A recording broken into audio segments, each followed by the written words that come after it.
Alrighty, what up? This is what we're going to do. We're going to go through these things listed here as always every week, starting with the total market cap, which is including Bitcoin, Ethereum, and all other cryptocurrencies that are counted in the metric. This is total. Find that on Bitcoin, on TradingView by typing in total.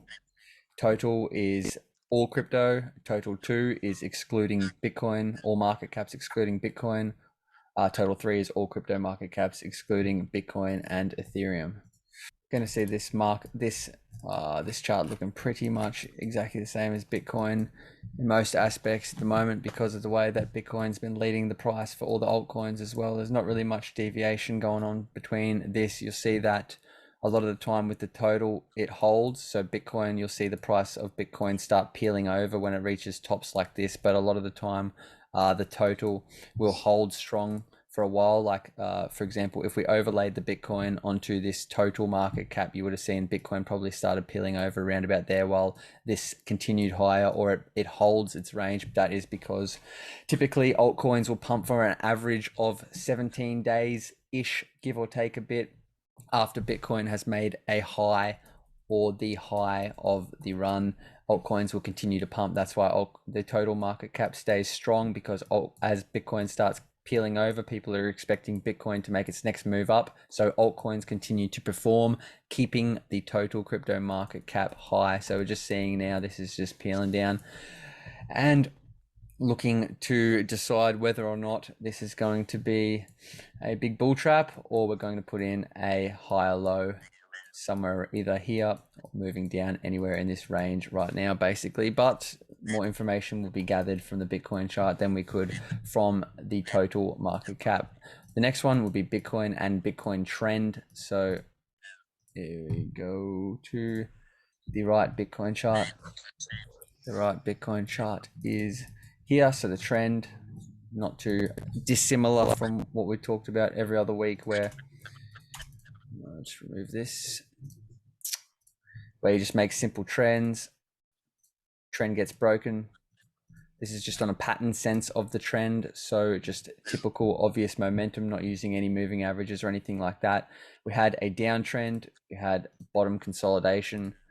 There has to be a type of bottom consolidation to form a bottom, which is just the same shit as this right there. It comes in ranges, as we know. There's ranges, there's traps. So just because it's a bottom consolidation doesn't mean it's a bottom. Bottom consolidation can be a form of a stage of the downtrend itself. It can go down, across, and then down again. That's completely fine, but it has to at least attempt a bottom to attempt a form of reversal as well. There are also such things as V bottoms, but you'll find the V bottoms have a like a range. There's a range formed as well. Typically, you'll see something like that, and then a retest on the way out as well. So right now, we are attempting to form a new trend, which is seen here, but we need to see what the market structure does to determine the direction of the trend, whether or not we're going to just break back into this bottom consolidation range and have that as a bull trap, or we're going to start a new trend following perhaps this shit right there, etc., etc. I've seen some people doing that. So we shall see. Bitcoin's in one of those stages where it is similar to where we were making the start of the bottom consolidation, where you had made a low, you had made a high on the same. So you're waiting to see where it puts in this next low. It's a similar sort of situation here where we had a low, we're high. We're waiting to see where it pulls the trigger, where it sets the low at. That low will likely be accompanied by a lot of different technical indicators that we use, like the stochastic. You'll see the stochastic start pointing up when after the bottom has been put in. So there are a lot of ways that we can identify when it has made that bottom and where it's made that bottom. We just have to wait basically for that. So seeing if we can change from a bottom consolidation to an uptrend is what's going on right now, and it's what I've been writing about in the newsletter as well. Bitcoin ranges is the next thing. So Bitcoin ranges the same. If we move things, if we always continue to use the rule of thumb. Steezy, what's going on, bro? If we G'day. what's up, brother? If we continue to use the rule of thumb that horizontal lines are always more accurate than diagonal lines because they remove bias, you can move diagonal lines around wherever the fuck you want to try and make it fit what you want to see. But horizontal lines, it is what it is. You just plonk them there at the most pivot points, and that's your range. Also, if we look at the Bitcoin blockchain bulls range spectrum that we made, we can see that we moved into the next range above, and now we're back down. See how yet again, these blue dead zones that we talk about, this is dead zones. These blue dead zones always have 90, it seems to be about 90% strike rate of having large candles moving through them. That's why the dead zones, they don't spend much time there. It goes bang, bang, bang, bang. Not always, but a lot of sharp movement moves through these dead zones.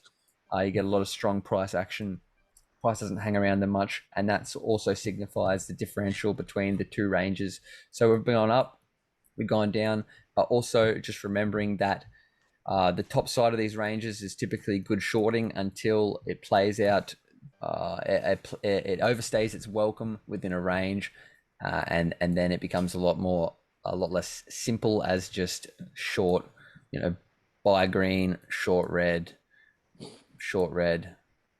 buy green, short red, etc. As the range gets squeezed and the price starts loitering in a range, it becomes overstayed. But typically, range traders will often wait for more confirmation of a range, so spending at least a couple candles within the range to get an exact understanding of where and which range we're sitting in. So if we just simplify it to finish off with the ranges, got a range there, we got a range there. So bouncing in a range, tried to go into the next range, rejected, back into this range. Got to wait to see whether this rejection is a bear trap or not. So yet again, not just the trend that we're waiting for to get confirmation on, and the market structure, whether we're making a higher low on the trend, we're also waiting to get confirmation on what we're doing in the range sense as well. So a lot of eyes and a lot of patience needed in this time. On to the next thing is patterns. So Bitcoin patterns. It's been a little while since I've sussed this out, but what we had was I'll delete these horizontal lines really quick. How's Berkey going, Steez? He's a busy man. Very busy man. Rolling around, painting everything. Is he everything he can get his little mitts on. Yes, he is coming around on Sunday for the absolute cracker fight card. I can't wait for. Oh yeah. Let's go. I must see. So we had an ascending triangle with which is an accumulation pattern, as a much higher chance of breaking to the upside than the downside. Typically a reversal pattern and an accumulation pattern. That it did. We're broken back into this pattern now. So on a large term time frame, we are back in the ascending triangle.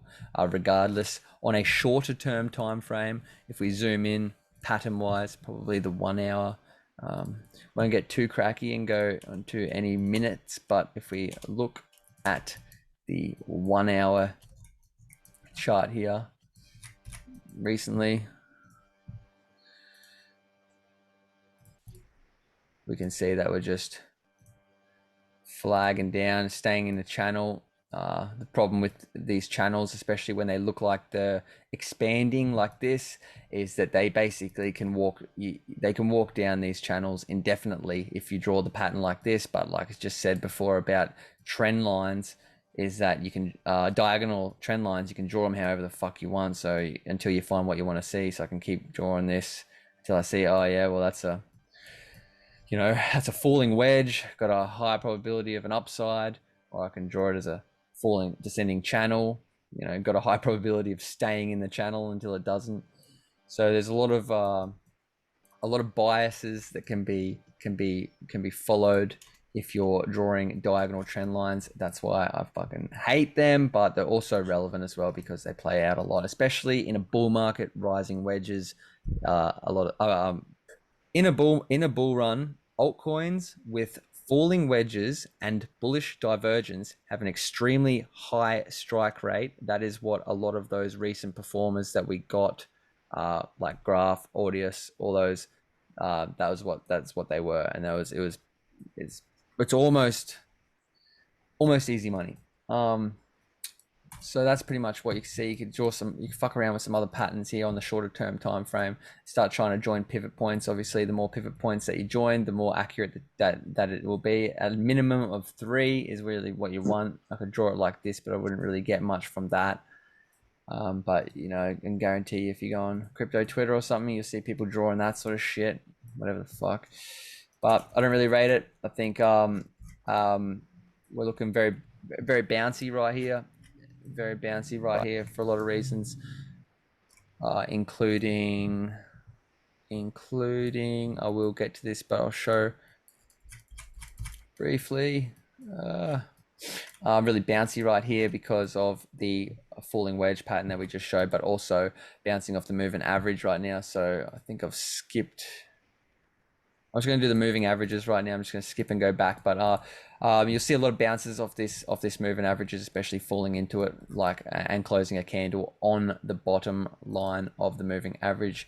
You click here, you'll see these moving averages. This is how they're set up. The EMA 3, EMA 2, and the moving average 2 are the ones that I use mostly, but I got them the way they're spread out. This is a 200-day simple moving average. That is that one up there. We hit it as a resistance recently, very strong resistance, and a very strong sign of the trend above the 200-day moving average. Typically what you call a bull market, as seen all the way down here and followed through. Below the 200-day simple moving average, typically seen as a bear market.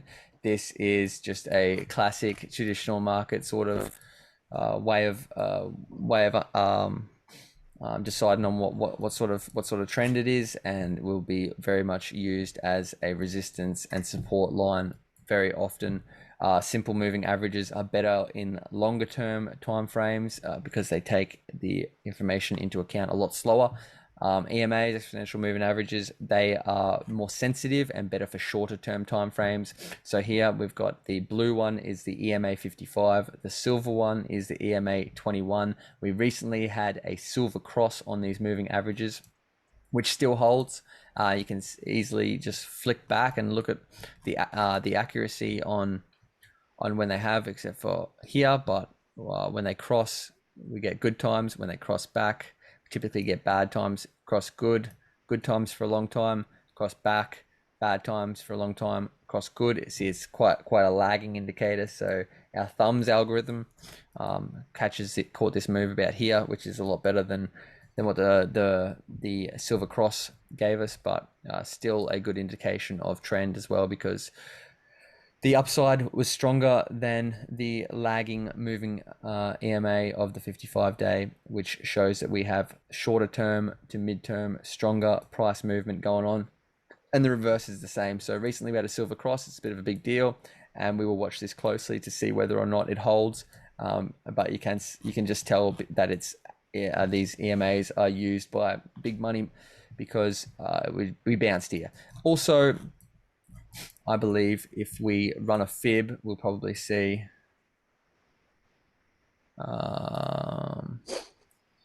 yeah, there you go.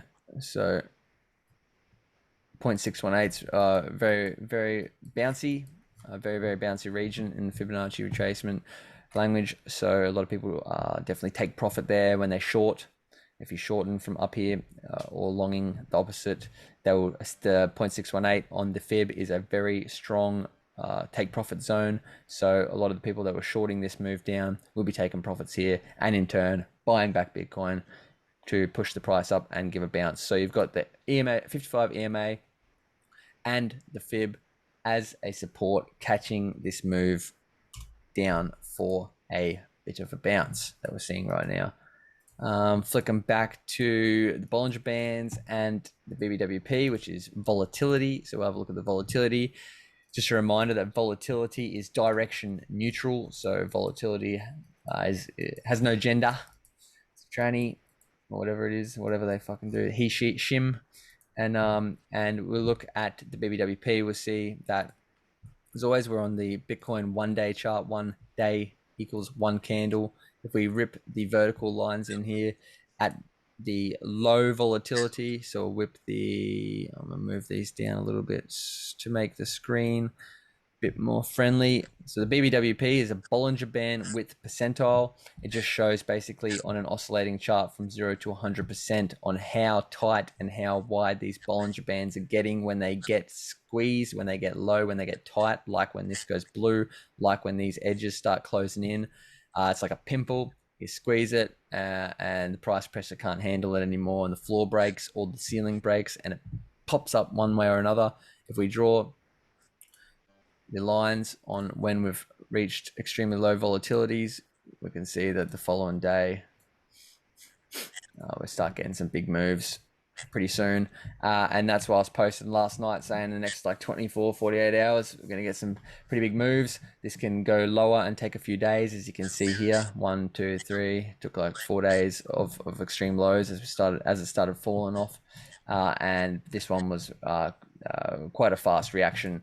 Also good to note that Wednesdays in America are typically the most volatile day in traditional markets. So today is Wednesday in America, and today we got the big red dildo straight down. So there are a lot of so with volatility, basically you could just see that knowing that a move's coming is half the battle, and then picking the direction is the other, and obviously more important and more difficult part of it. You see that a great gauge for the direction of the move is the stochastic. So we'll look at the stochastic now, which was next, the RSI and the stochastic. So the RSI, relative strength indicator, momentum between 0 to 100. The stochastic is an RSI of the RSI, so it's a momentum tracker. A lot of the time you'll see we're just using these small examples here, but you'll see the day that we're on the days that we're on the really low volatility, the direction of the stochastic typically moves moves in the direction that is to follow. You'll see that this was moving down, this was moving down, this was high anyway. It was in the bullish control zone. It started moving down, so this makes it quite difficult because of this big red candle. Actually, this is a good thing to show you anybody listening, is when it comes to Bollinger Band squeezes, it's not as simple as it's going one way, because I've spent many hours, many hours. I had so much notes until my computer crashed. I'm going to do it to start all over again, but many hours back testing exactly what is the most statistically successful ways of predicting the direction of the move that's following a Bollinger Band squeeze. And the stochastic one, I used a lot of other volume indicators that I don't have up right now. MACD is on there as well. That's a momentum indicator, but in combination, it was the RSI, the stochastic, and then the triple IX were pretty accurate. No one uses these indicators anyway. But what I was showing you is that you see that volatility was squeezing here, goes blue. Stochastic is pointing up, coming into it. You think that we're going up, then bang, the squeeze happens. We start banging up, and we have a big dump, right? But then this starts going down. People would have started shorting. People would have started thinking, oh yeah, well, the volatility expansion is going to lead to further downside. That was the confirmation of it. But we went up even harder. So this is called a head fake. You can Google it, Bollinger Band head fake. And yeah, John Bollinger himself talks about how difficult it is to identify a head fake and predict which way it's going to go, because all indicators are pointing like it's going to go in one direction, and then it has a sharp head fake as well. So that throws a complete spanner in the works into identifying which direction it's going to come from a Bollinger Band squeeze. That's a head fake. Bollinger Band head fake, famously hard to predict because everybody predicting this was going to go down, shorted it, then it fucked them up. Everybody that thought it was going to go long from here went down, hit their stop losses. It fucks everybody up in both directions. So either before a Bollinger Band squeeze, you've got a loose stop loss if you're certain that it's going to do that, or you play both sides. We can talk about that in another video. Over here, we had the stochastic momentum pointing down on this, coming up to a volatility expansion, but we were already very low. We weren't pointing down. We didn't have a long way to fall. So the lower they are down, the higher the probability of them coming up. The reason, one of the many reasons why I was, and until we get a little bit more confirmation, still am more in the bullish camp, but as these things start adding up, I become more and more bearish. But one of the reasons is that always higher term time frames trump lower term time frames in every sense of the word. If you're talking about if we're having a conversation, which way do you think Bitcoin's going to go up? Well, the weekly is more important than the daily. The 5 day is more important than the 2 day. The daily is more important than the hourly. If we're talking about like proper direction. So if we flick over here to the 5 day, if we flick over to the 5 day Bitcoin chart, now 5 day chart is very popular with institutional investors, traditional finance, and traders. They use the 5 day a lot. So typically you want to see what we see here is you got to line it up with the expansion. So all right, here is an example of the 5 day, right? We see volatility expanding. It's happening. So this is constantly moving. Like this is moving while the days are playing out. So just like the price is going up and down, this red line is what the price is currently now. It's moving up and down. These are moving little bits and pieces. This is moving little bits and pieces, and then they close, and then that's when it changes, and that's when it's set. So this is volatility expansion coming off here, and so as the volatility started expanding, and then the colored line moves past the moving average line for confirmation of volatility expansion, big moves incoming, we see that the RSI was clearly heading in a downtrend, and heading in a downtrend on the stochastic as well, led to a downtrend. The 5 day here, expanding on the volatility, RSI is heading up now, like that.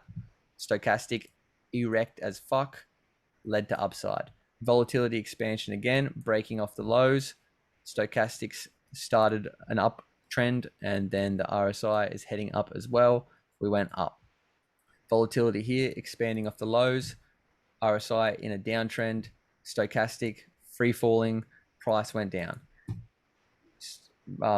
Again, volatility coming off the lows. This is a bit different, right? Because it's not a V like all these other ones. It's squeezing really tight for likely what would be an even bigger move. The more it squeezes, the more it doesn't. So the more it squeezes, the harder it moves is sort of a typical rule of thumb, right? So we go off as it starts crossing to make upward movement. This was heading up. This was heading up. And it's only until today where we got this big red candle that these things have started heading down now. And and the BBWP, instead of acting like it usually does when it crosses over the moving average and starts expanding, it instead just kept flatlining, right? So this is a difficult one because it's more uncommon to see that we are in this stage where, are we turning down stochastic momentum? Are we going to have a massive fall from this huge volatility expansion on the 5-day chart? Is the RSI going to continue to stay over 50 and in the bullish control area? Bullish control zone is actually technically over 60, but over 50 on this uptrend, and RSI RSI diagonal lines are the sort of the only diagonal lines that I can get around, because these are the ones that actually are usually pretty fucking accurate, right? So like they're basically like, look at that shit. So very, very interesting time for a 5-day chart, judging from its historical accuracy, and I've gone back, obviously not on this one, you need to go XBT, whatever it is, the one that has got all the history, all Bitcoin's history since like 2011 to see. But also when an RSI sort of coils and loads up like this, it's usually pretty bullish as well.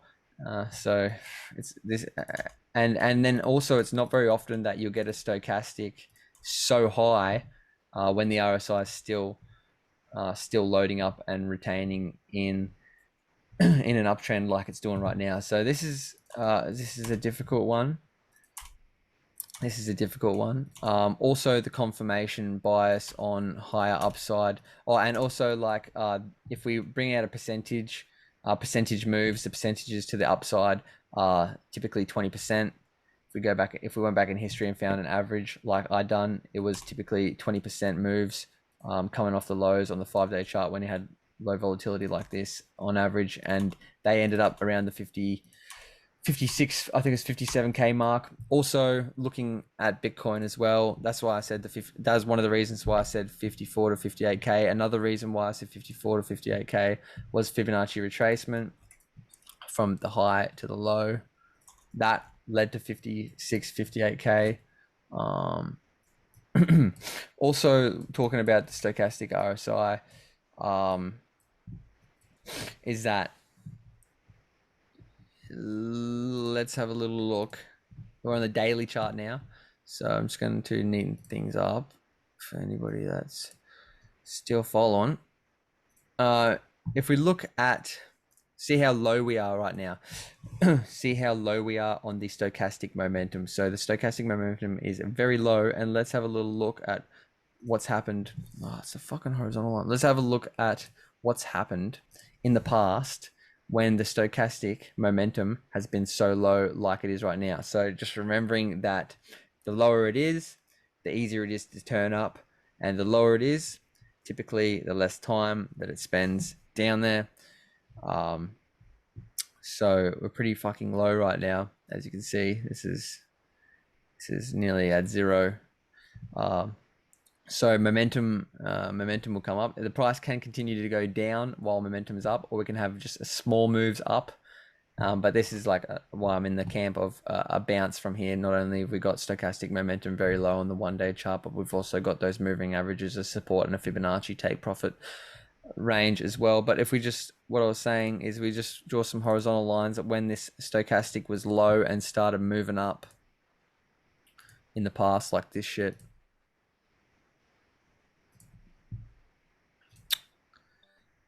You know,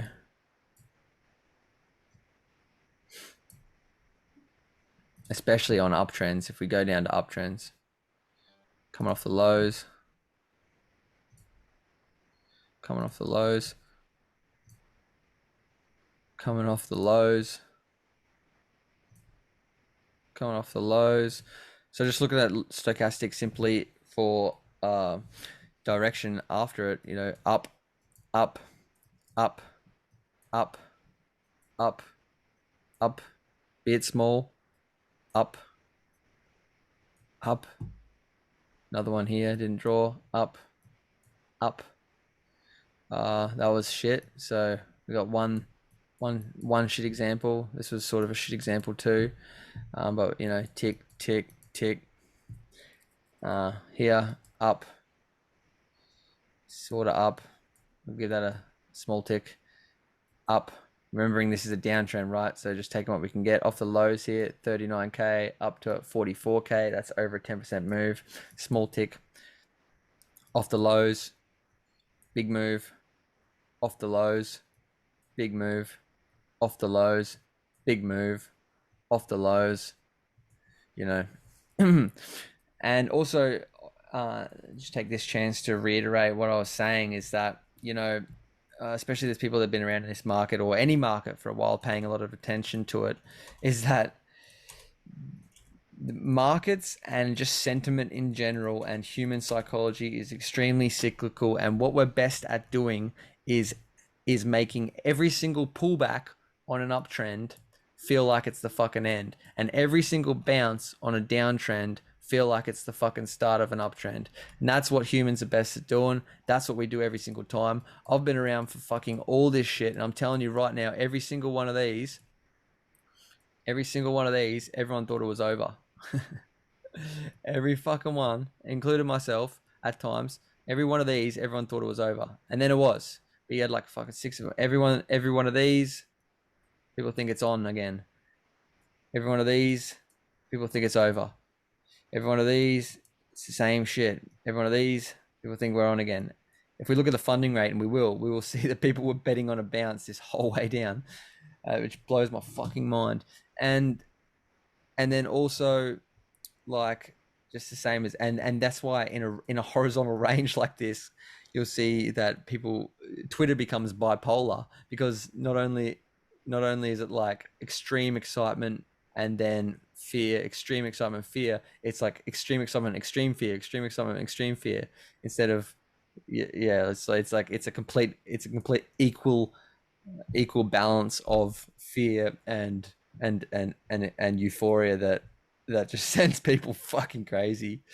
But I'm not saying that, like, before I put anything, I'm just saying the statistically from what I've seen, on chains, technicals, people that I respect their opinions, etc., saying that this looks like the start of an uptrend that will probably likely finish here. It was it was going to finish there, or there, in my opinion, before another move down. We could go higher after that, or could go lower after that. But this move that we're talking about right now had, in my opinion, the highest chance of turning down there, the next highest chance of turning down there, and then the lowest chance of turning down here, which we could be doing, or we could be putting in a higher low and then continuing up. Every single low feels like the end of the fucking world. This is not good that we closed below and back into this range at all.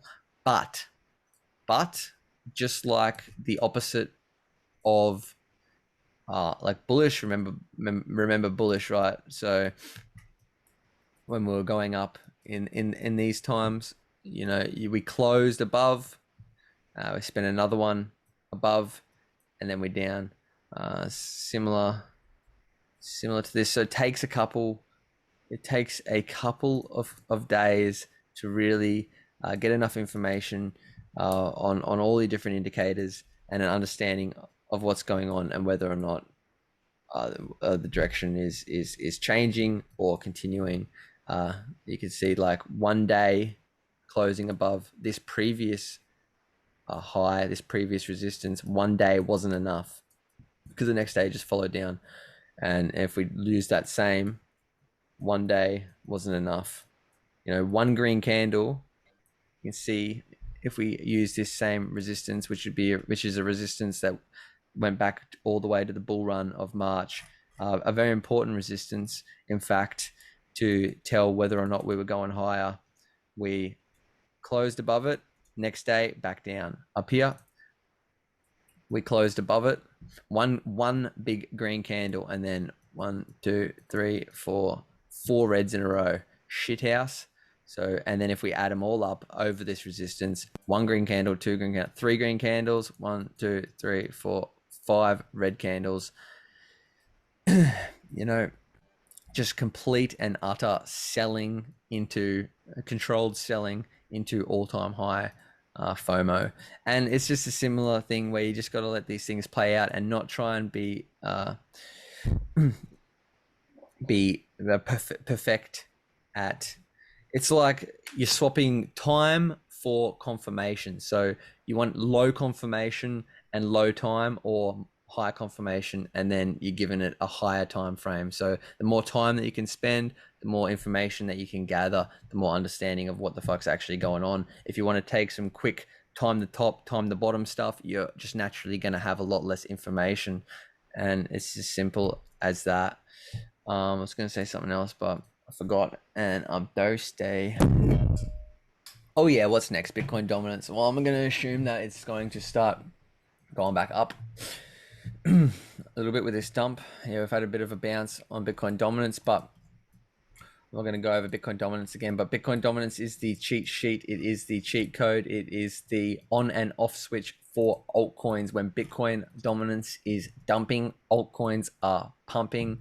When Bitcoin dominance is rising, either Bitcoin's outperforming altcoins or the whole market's crashing and altcoins are crashing harder, which is exactly what happens all the time. Your altcoins are like Bitcoin on leverage. Basically, you'll always see them crashing harder. So when this also see with Bitcoin dominance that it follows these trend lines extremely closely and extremely well, and then altcoins pumped. It's altcoin season. Altcoin season.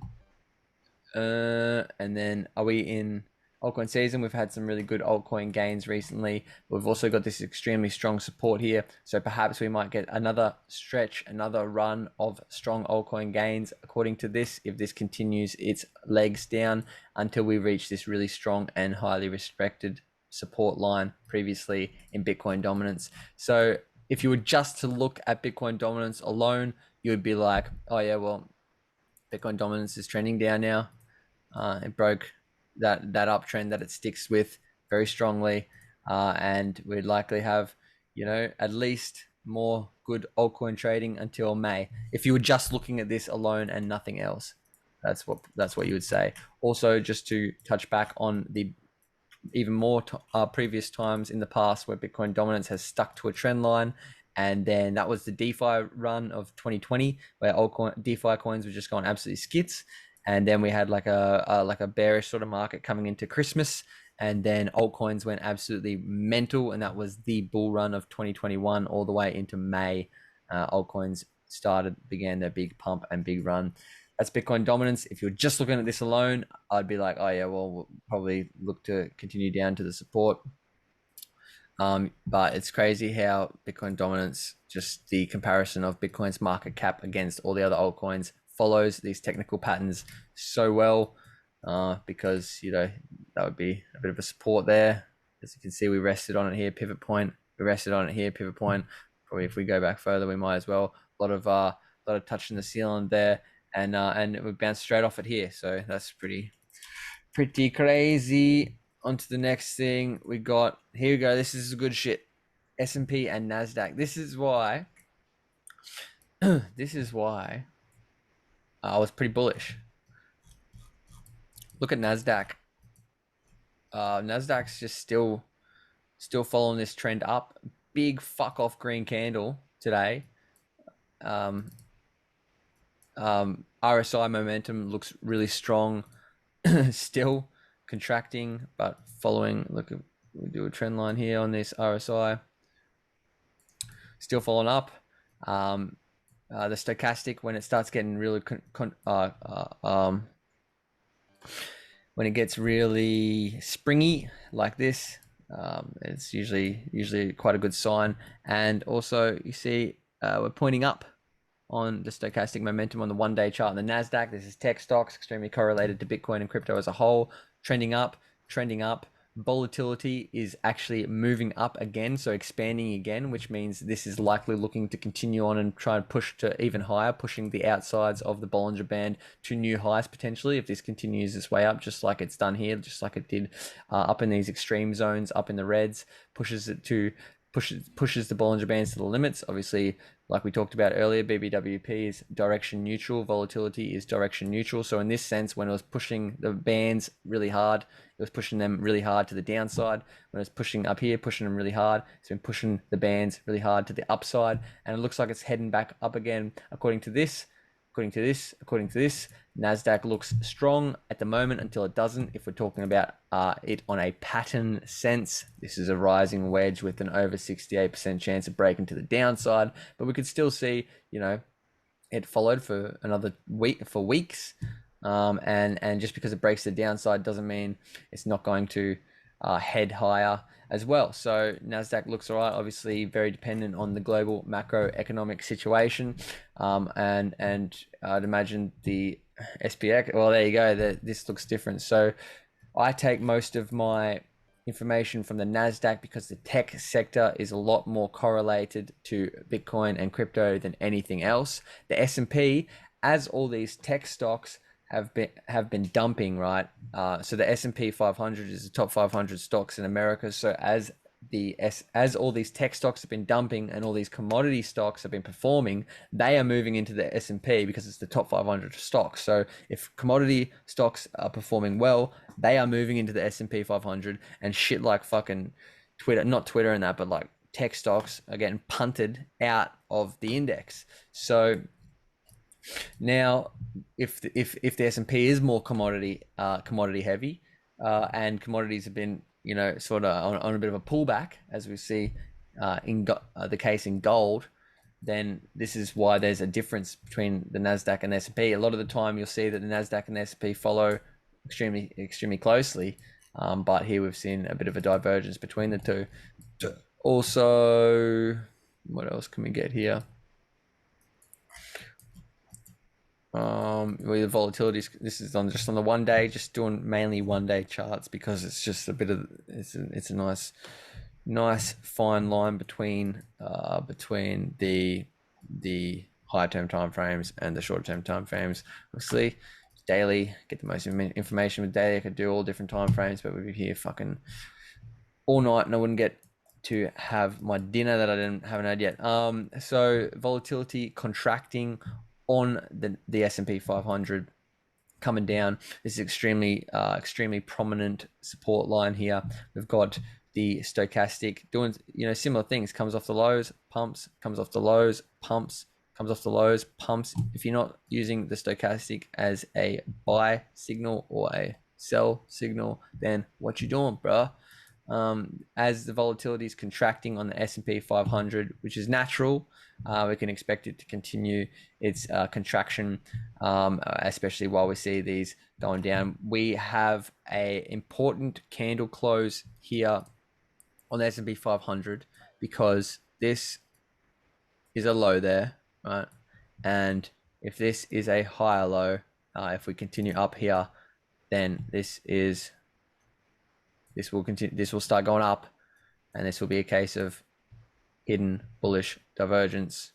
One count there. That's phantom hidden bullish divergence because it's skipping an important leg of the journey, but still typically an accurate signal nonetheless. So very important. The next 2 days of the S&P 500 would be extremely important for price action to see whether or not we're making a higher low. Basically, a higher low on the NASDAQ because we made a lower high. I mean, these are really small moves, right? So you could do like a low here and then you're waiting for whether you want to count these as the lows or you can count them. But officially, large money, big money would be saying this is a low and then they'll be waiting for the high. This is a high, it's a higher high. So typically showing signs of trend reversal here and they'll be waiting for this. So like I said, the next coming days, week, very important for S&P 500, NASDAQ, tech stocks, etc. Looks fucking strong. Quite strange. Moving on to gold to reference the thing.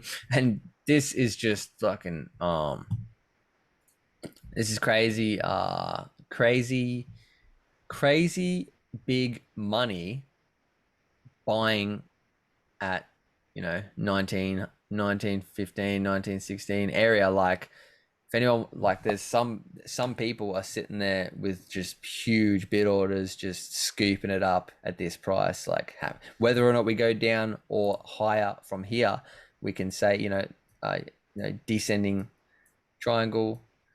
The longer it spends on a support line, the higher probability it has of breaking down that to lower highs. But you've also got the RSI trending down, potentially fucking neutral as it gets. Stochastic starting to look to make a leg up. The volatility is contracting hard right now. As you can see, the candles are getting smaller and tighter with every day. But gold just seems to be the most easy and obvious trade in the world right now. So I don't see how people could justify selling it lower. But we got targets of back down to retest this huge bull pennant that we've had, multi-year bull pennant all the way from the middle of 2020. If there was downside, but it's hard to see that happening. What's next? DXY. So this is the dollar against other currencies. Typically, when the dollar, so it's a basket of other currencies, and the American dollar, patriotic. It's trending up. Looks strong. It looks strong. The general consensus is the stronger the dollar, the weaker the assets. When people leave assets, they go into the dollar. When people leave dollars, they go into the assets. The more that the dollars perform well, the higher chance it is that the assets perform poorly. But this is not just really, it's sort of a misconception, because it's not actually the strength of the dollar itself. It's the strength of the dollar compared to other currencies. So the rest of the world could be going to shit and then make this look good and have nothing to do with assets themselves. But it's good to touch on, and hopefully we see a reversal in it soon, because that'll be history shows that that's good for asset prices. All right, gear and greed. Crypto fear and greed index. Oh yeah. Sweet smell of fear. It's coming back. Oh yes. Fear and greed. We've talked about that. We've got a video on the Blockchain Bulls website. You can go through explaining what this is. But good to see divergences in the fear and greed index. So if this comes down to lows, like real fearful lows, but the Bitcoin price holds its price. So if Bitcoin hangs around here, but reaches levels of fear that send it down to in the 20s, that's a bullish sign, because people are equally fearful, but the price is stronger. So there's a divergence between the price and the fear, because you got that sweet smell of fear in the air, but the price is actually putting in a higher low. So if we see this come down into the 20s and the price hang around this area, I will add that to my list of bull power. Oh yeah, what do we got next? The Nupal. Here we have the Nupal. The Nupal, if you were listening to last week, Nupal was very, very, very popular when it became aware to everybody around the start of 2021. It started making the rounds on social media and YouTube channels and stuff. Everybody was like, look how good the Nupal is predicted selling the top. When Nupal is in euphoria and greed and blue, it's a perfect sell signal. And everybody was looking for it this time. It never got it. And that's why so many people got fucking wrecked, because they were waiting for blue on the Nupal. Including myself, I was waiting for it. I was checking this very often and it never came. Everyone's waiting for something. Likely doesn't happen. You'll see the way that it's measured. Red, capitulation. That's just that's just that. Then the rest of these are two words in line with each other, and that is because one identifies on the way up, and the other identifies that color on the way down. So on the way up for orange, you've got hope. On the way down for orange, you've got fear. On the way up for yellow, you've got optimism. On the way down for yellow, you've got anxiety. On the way up for green, you've got belief. On the way down for green, you've got belief, denial. This actually ain't the end. For blue, on the way up, you've got euphoria, best time ever. On the way down for blue, you've got greed. No fucking way am I selling. I've seen this shit higher. Something really, really important on the Nupal, I think, is a divergence on the Nupal as well. So a large scale Nupal, if people don't know, it's net unrealized profit and loss. So it's a difference between what people are sitting on, unrealized, unsold. So you haven't realized any profit, you haven't realized any loss. What is the average of how much are you, like, how much profit are you sitting on, how much loss are you sitting on if you were to sell your Bitcoin right now? And that just brings on the average of all Bitcoin wallets and where they're sitting, whether they're sitting ugly or pretty, puts it on this. And we see the Bitcoin price made a low there, if you can see my mouse, and then made a higher low here. But on the Nupal, we made a low and then we made a lower low. So we got more unrealized loss, more anxiety when we had a higher price. So that's a good sign for putting in a higher floor, because we got, we still managed to soak up a bit of that juicy fear, that juicy anxiety that unfortunately a healthy market needs. And then so we got more of that, but we got a higher price. So that's a bullish sign, my boy. That is a bullish sign. On to the last two, and two of my favorites: global open interest, the amount of open leverage contracts in the system right now. You can get this shit for free on Coinalyze. Bitcoin open interest. You can just go to the daily chart for this.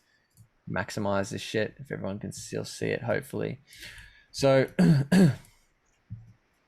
when this thing goes over like 16k, 15k, 15 billion, sorry, you see the billions down here. When this shit goes over 15 billion, you get these, you get a chance. If we just look at the last year and a half, we get these when the open interest, when the amount of money in leverage contracts, people signing up to get fucking wrecked, reaches over 15 billion in the past 1.5 years, it has led to the possibility of a huge deleveraging event. And this is these big red candles, which has led to a couple red candles here, a couple red candles here, a couple red candles here, huge red candles. And this has only happened when the leverage in the system has been over 15 billion. So this is why I've sort of been like, I can't see like one of these huge red fuck you candles until we get a bit higher, because naturally, as the crypto market cap increases and more money comes into the system and more money comes into the space, this is going to trend higher regardless, as you can see it coming trending higher in the past as well, because just as more people begin trading this asset, as the asset becomes bigger, you're just going to have more money in leverage contracts regardless. But if we're comparing to history, it's taken over 15 billion before we just get the big fucking Mayday siren day of destruction, because there's been that much money ready to just get stolen basically, or forfeited. So we're high. We've been high. We were high. We were just crossed over the 15 billion. So I was saying this the other day, like on the last one, like we're getting there. We're getting close. We're at the same. We're touching the same as where we were here. So starting to get a bit of a concern, but yeah, not just yet, but who knows? This might have been enough. Might have been enough people signed up to get fucking smashed. On to the next thing is the Bitcoin funding rate, but I'll just show you anyway. The funding rate is so good. So the Bitcoin funding rate shows us how aggressive people are to take a leverage trade on either side of the fence. So keeping it simple, the more green, I'm going to, I'll keep it on the 1 hour. This is on the 1 hour chart. I'll keep it on the 1 hour for now. The more green, the more people that are aggressively, the more green it is, the more people are willing to take the bet that it's going to go higher. The more red it is, the more willing people are to take the bet that we're going to go lower on leverage. So leverage contracts, putting money behind it, and you'll see the accuracy behind this if we flick out to a better time frame. Bear with me. 12 hours is my favorite time frame for this because I find that it has absolutely the most accuracy. If we look at the previous times, look how crazy and high this funding rate can go, how incredibly bullish everyone can get. Even on a spiraling downtrend, more people, except for this short 1, 2, 3, 4, 5, 6 on a 12-hour chart, 3 days, the short 3 days where people were betting for a bounce because after they saw that capitulation, actually no, sorry, they weren't. Fuck. They were betting that it was going to go lower after they saw this, as you can see here, and then just straight back to more people aggressively betting that we're going to get a bounce and go higher this whole time until we reach this bottom consolidation where people have been getting thrown around in the washing machine and just don't fucking know what's going on. But look at this. Look at this. Ready? We get this is what I like to run. I want to make a trading view indicator on this. I'm just trying to work out the best formula for it. I got an Excel spreadsheet that I've just got it spread out all over, but a rolling average of a week of the funding rate, and what color you're getting more often on a 12-hour chart over a week-long period tends to show what direction that we're going to go when we're in a choppy market environment. I just got to work out how much to add the depth of the funding rate to the score of what's a stronger direction, basically, if that makes sense. So anyways, once the reds sort of started overtaking here, we started going up. Once the greens sort of gotten a bit more powerful here, started going down. Yeah, more greens, more reds start getting powerful, going up. More greens, people betting that it's going to go higher, went down. There has a bit of both, and then we got a bit of more reds coming in here for this week. The reds overtook and we started going up, and then we had like a nice little balance here, so sort of let it continue going up, and then every fuckwit got greedy and shit and ruined it for us all. But yeah, this is warning sign that more people are getting greedy, more people are betting that we're going to go up, and we end up going down. So a lot of these people getting liquidated, and if this is a higher low, it'll be basically when this starts going red, most likely, that we put in the low. It sort of lets for the low.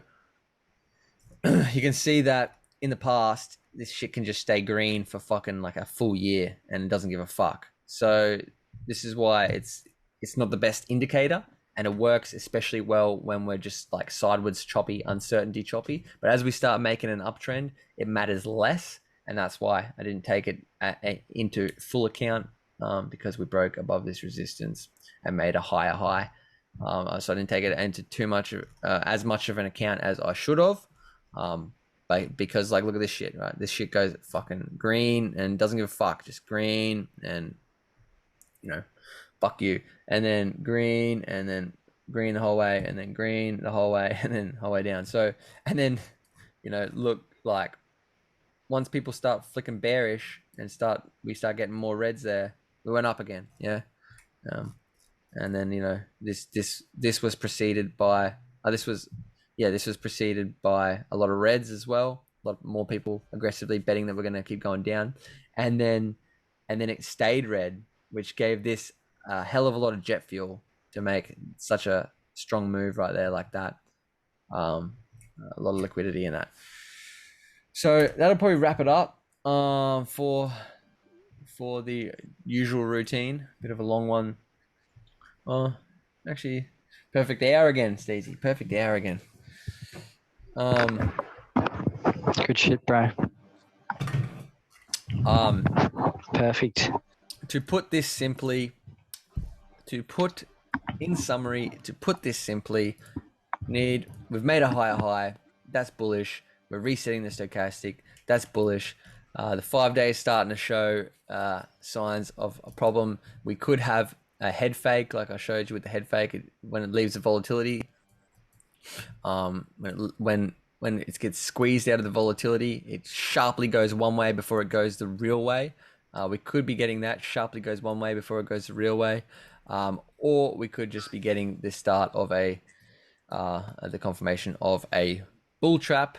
And as tragic as it was, we would hope that people took profits on their moves that they got in the generous altcoin run that we just had. But to simply put it, we would look to horizontal lines again. What I said last night was below 44k was due for concern, and I start turning bearish on daily candle closes with an S, more than one, and we've got one, and we'll see where this closes.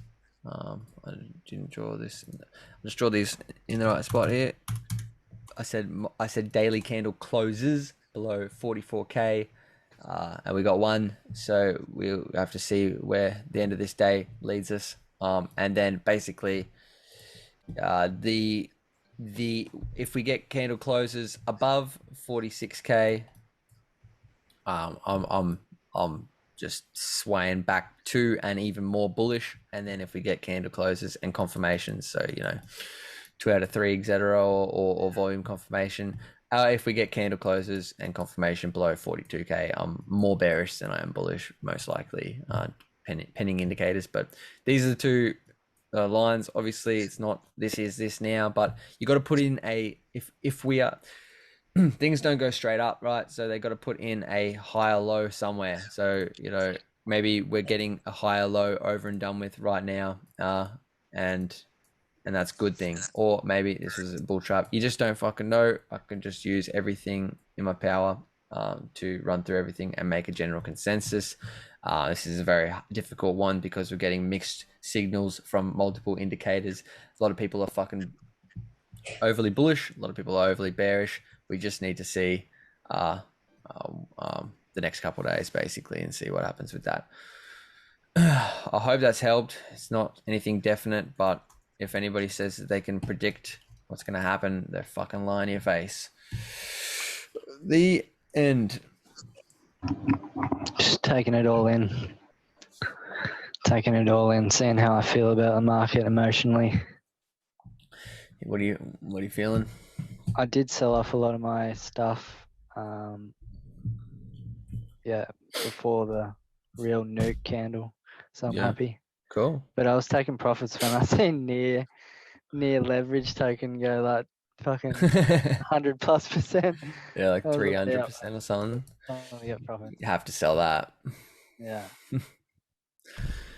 Have to sell that.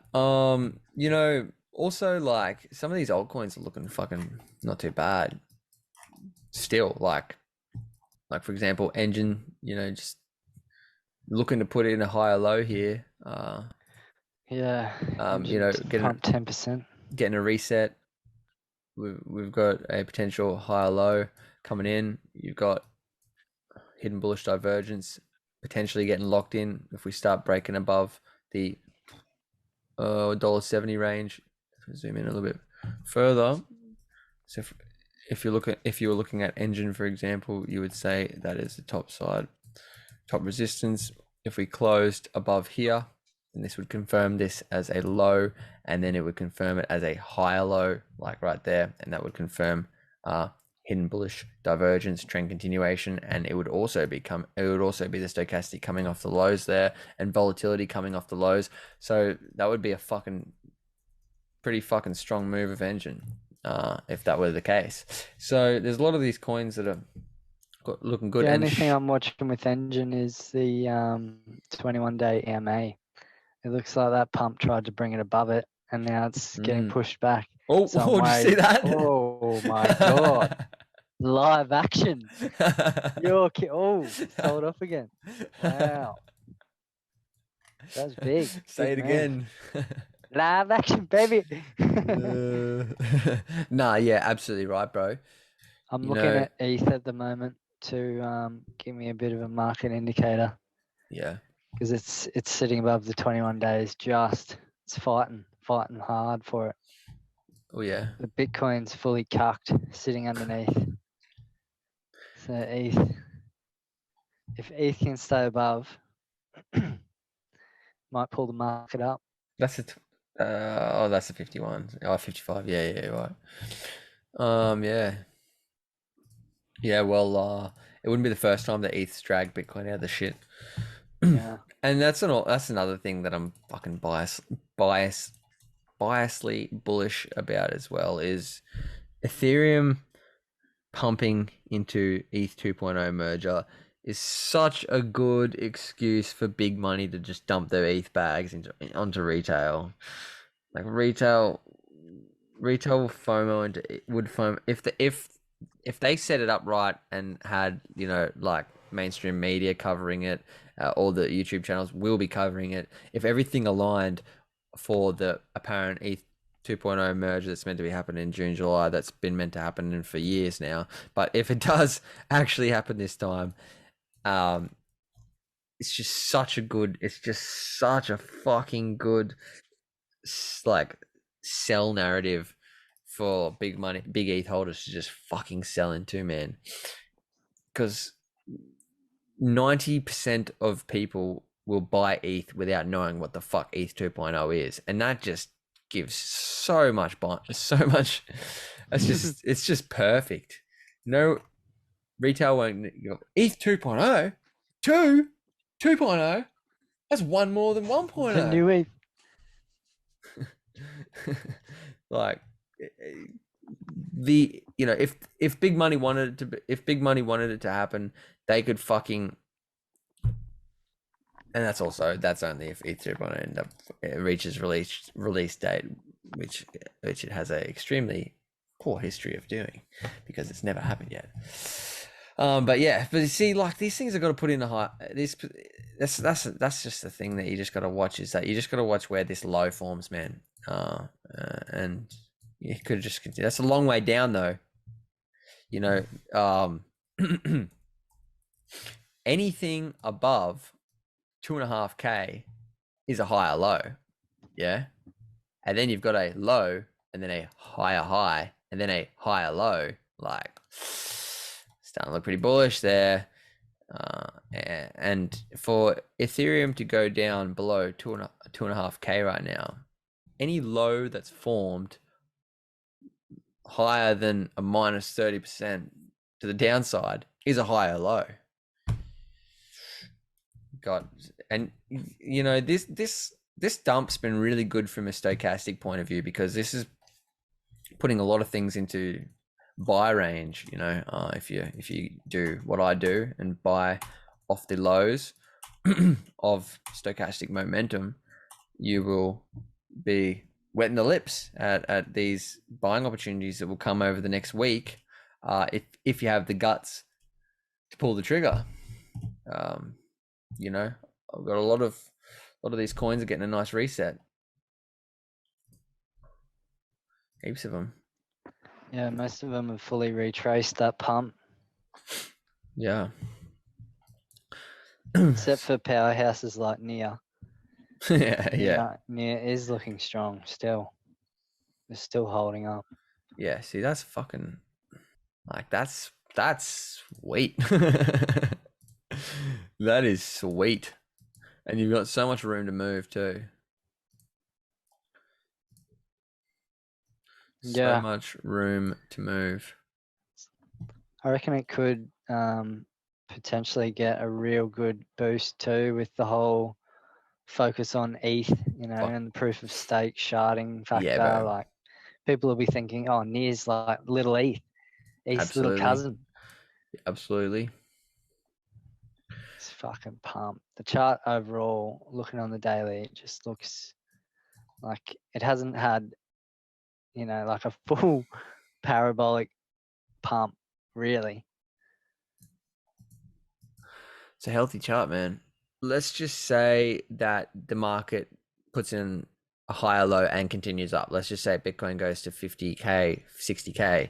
This buying opportunities now that we're seeing are fucking tremendous. They're great. Like, yeah, it's just always the case that everyone wants to pull back until they get it. And that touches on what I was saying before about how every pullback feels like the fucking end of the party. So, change of market structure in a lot of these altcoins, Aave included, like that.